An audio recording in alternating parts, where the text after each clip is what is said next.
সব সময় সুস্থ ভালো থাকার জন্য সকাল বিকাল একটি দোয়া তিনবার পড়বেন। এটা নবী সাল্লাল্লাহু আলাইহি সাল্লাম নিজে জানিয়ে দিয়েছেন।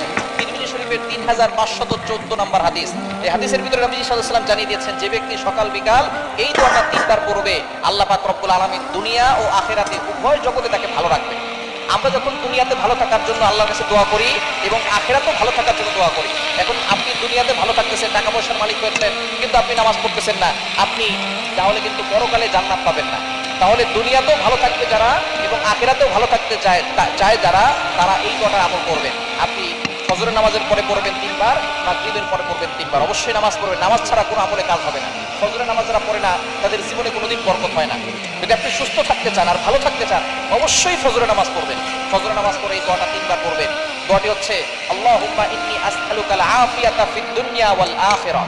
আল্লাহুম্মা ইন্নী আসআলুকাল আফিয়াতা ফিদ দুনিয়া ওয়াল আখিরাহ। আপনি আল্লাহর কাছে